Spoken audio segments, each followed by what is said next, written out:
Hello friends, welcome to Haji's kitchen. இன்றைக்கி நம்ம கிச்சனில் நோம்பு அன்னைக்கு காலையில் செய்கிற சிக்கன் குருமா ரெசிபி தாங்க. இந்த குருமா காலையில் ஆயில் புரோட்டா, சப்பாத்தி, இடியாப்பம், இட்லி, தோசை எல்லாமே செய்வோம். அதுக்கு இந்த ஒரு குருமா இருந்தால் போதும், எல்லாத்துக்குமே சைடிஷாக வச்சு சாப்பிட சூப்பராக இருக்கும். இது மட்டும் இல்லைங்க, சாதம் கூட வச்சு சாப்பிடவும் அல்டிமேட்டாக இருக்கும். வாங்க எப்படி செய்யுதுன்னு பார்த்துடலாம். நான் இன்றைக்கி பெரிய பெரிய பீசஸாக போட்டு 1 கிலோ சிக்கனை நல்லா க்ளீனாக வாஷ் பண்ணி வச்சுருக்கேன். இந்த ரெசிபி நீங்கள் மட்டன்லேயும் செய்யலாம். நான் இன்றைக்கி சிக்கனில் தான் செய்ய போகிறேன். இப்போ 1 கிலோ சிக்கன் எடுத்து வச்சுக்கலாம். 50 கிராம் அளவு இஞ்சி, 50 கிராம் அளவு பூண்டு, 4 பட்டை, 8 கிராம்பு, 4 ஏலக்காய் எடுத்திருக்கேன்.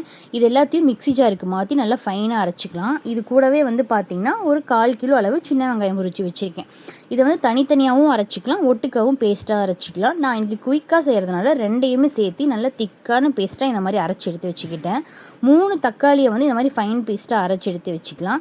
கொஞ்சமாக மல்லி இலை, கொஞ்சமாக புதினா இலை, 1 ஸ்பூன் மிளகாத்தூள், 1.5 ஸ்பூன் மல்லித்தூள் எடுத்திருக்கேன். 2 பச்சை மிளகாய் எடுத்திருக்கேன். ஒரு பெரிய சைஸ் உருளைக்கிழங்கு சின்னதாக கட் பண்ணி வச்சுருக்கேங்க. ஏன்னா சிக்கன் கூட போடும்போது உருளைக்கிழங்கு சீக்கிரமாக வெந்துடும். ஸோ அதனால் குட்டி குட்டியாக சாப் பண்ணி எடுத்து வச்சுக்கலாம். இப்போ ஒரு கடாயில் தேவையான அளவு ஆயில் சேர்த்திட்டு தாளிப்புக்கு ஒரு பட்டை, 2 கிராம்பு, 2 ஏலக்காய் சேர்த்திக்கலாம்.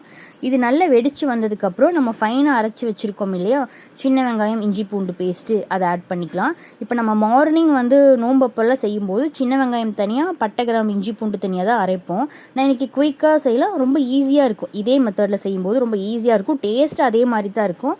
குயிக்காக செஞ்சிடலான்னு இந்த மெத்தடில் செஞ்சுருக்கேன். இப்போ மசாலா நல்ல பச்சை வடை போனதுக்கப்புறம் நம்ம எடுத்து வச்சுருக்க 2 பச்சை மிளகாய், தக்காளி பேஸ்ட்டை ஆட் பண்ணிக்கலாம். இந்த அளவு கலர் சேஞ்ச் ஆகணும். அப்போ தான் மசாலா நல்லா வதங்கிடுச்சுன்னு அர்த்தங்க. ஸோ நம்ம இதில் ஆட் பண்ணுற ஒவ்வொரு மசாலாவும் நல்லா வதங்கி வரணும். இப்போ இது கூட 2 பச்சை மிளகாய், அரைச்சி வச்சுருக்க தக்காளியும் ஆட் பண்ணிவிட்டு தேவையான அளவு கல்லுப்பு ஆட் பண்ணிக்கலாம்.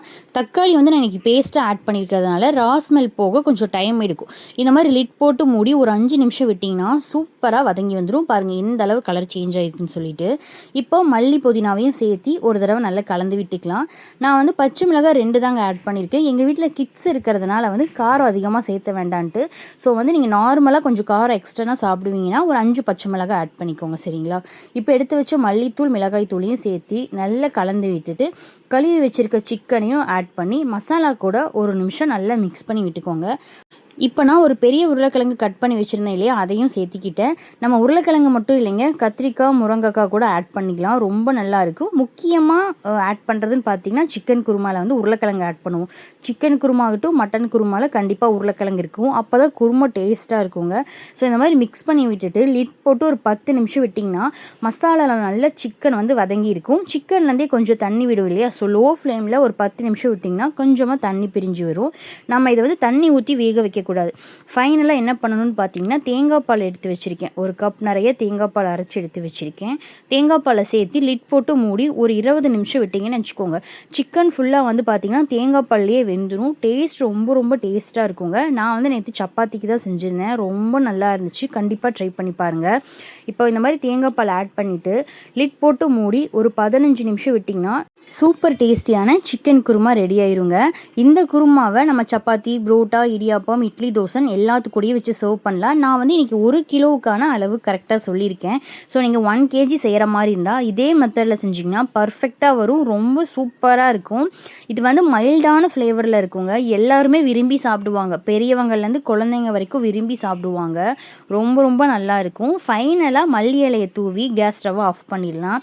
இந்த குருமாவை நான் நேற்று சப்பாத்திக்கு தாங்க செஞ்சுருந்தேன். கிட்ஸ் எல்லாம் விரும்பி சாப்பிட்டாங்க. நான் முன்ன சொன்ன மாதிரி தான் எங்கள் வீட்டில் கிட்ஸ் இருக்கிறதுனால நான் மிளகாத்தூளும் பச்சை மிளகாயும் கம்மி பண்ணிக்கிட்டேன். ஸோ உங்களுக்கு கொஞ்சம் நார்மலாக ஸ்பைசினஸ் எச்சா வேணும்னா கூட இன்னும் 2-3 பச்சை மிளகாய், இன்னொரு ஸ்பூன் மிளகாய் தூள் ஆட் பண்ணிங்கன்னா நல்லா காரசாரமாக இருக்கும். இதே மெத்தடில் ட்ரை பண்ணிவிட்டு எப்படி இருக்குன்னு மறக்காமல் கமெண்ட் பண்ணுங்கள். இந்த மாதிரி ரெசிபி வீடியோஸ் மட்டும் இல்லாமல் நம்ம சேனலில் DMart offer videos, Smart Bazaar offer videos, முக்கியமாக Amazon offer videos, skin care products ரிவ்யூஸ்லாம் நம்ம சேனலில் அப்லோட் பண்ணிகிட்ருக்கேன். ஸோ நம்ம சேனலுக்கு ஒரு சப்போர்ட் பண்ணி ஒரு சப்ஸ்கிரைப் பண்ணுங்கள். நீங்கள் பண்ணுற ஒவ்வொரு சப்ஸ்கிரைபும் எனக்கு ரொம்ப பெரிய சப்போர்ட்டாக, என்கரேஜிங்காக இருக்கும். ஸோ கண்டிப்பாக சப்போர்ட் பண்ணுங்கள். இதே மாதிரி நெக்ஸ்ட் வீடியோவில் பார்க்கலாம். தேங்க்ஸ் ஃபார் வாட்சிங்.